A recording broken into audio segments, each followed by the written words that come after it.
What I discovered after trying to copy the simulation for the video was that I wasn't satisfied. So I decided to look at the Sky Live, which is a different iterative simulation. This is a 3D simulation, and I kind of liked it better, and I wanted to see if I could do something like this with Scratch. However, you'll notice that this also has dots for the planets, and I wanted some more realistic looking planets, so that was the first step, is going to Google and trying to find images that were more realistic. The other things I was looking at was the size of the orbits, the size of the planets. Notice that all the sizes of those planets are very similar. And the thing is, Uranus is so much larger than Earth and even larger than Mercury. And some of the planets' orbits kind of interact. So I wanted to look at the planet image, the shape of the orbit, how some of them crossed paths. And another problem I had with Scratch was the size of the canvas. So when we look at what I did, you'll notice that I had a problem with trying to recreate this simulation with the size of canvas that Scratch offers. So I did my own, and I'm still not satisfied with it. You'll notice the sun is much larger than the other planets, as it should be. Jupiter is larger than the other planets, so I got the sizing somewhat to my satisfaction.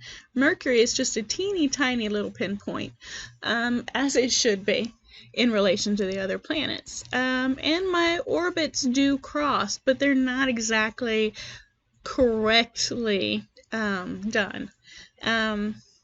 So the other thing is I had problems with some of the orbit shapes, so I do have to work with Scratch to get a more elongated ellipse.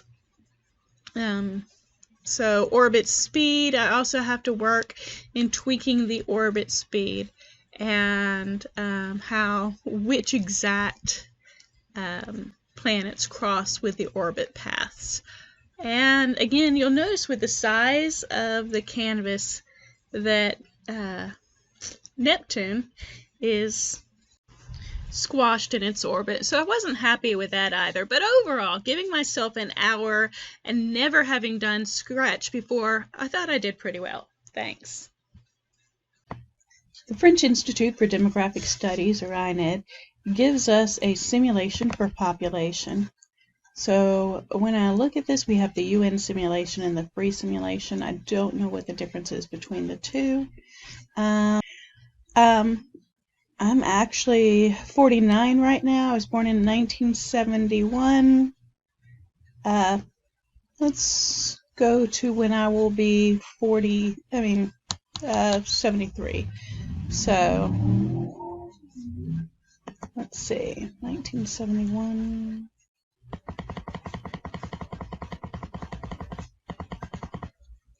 You're 41. All right, so this is about the year for average life expectancy for people born in my cohort. And the population is going to be about 9 million. In the United States, let's see if it's any different than the world. Let's see, United States of America. Oh, well, the life expectancy gives me another few more years after that. So,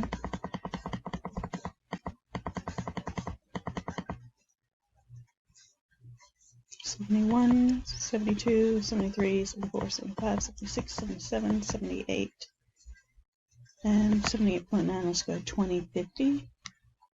And let's just look at the world's population in 2050. And I still have to go back. Let's see if I can do this. 50, I cannot. I have to press the plus button.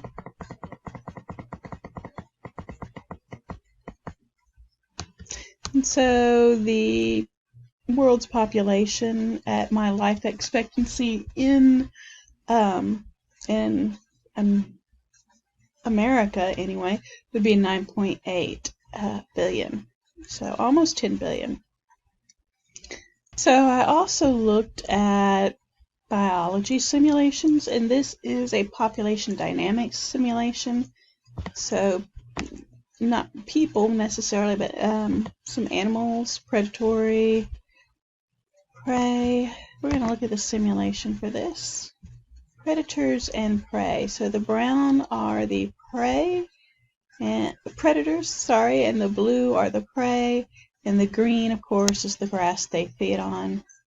And you'll notice they're all pretty balanced up here, with fewer predators, kind of in between the prey, and then of course the plants. So we need to kind of keep the plants higher.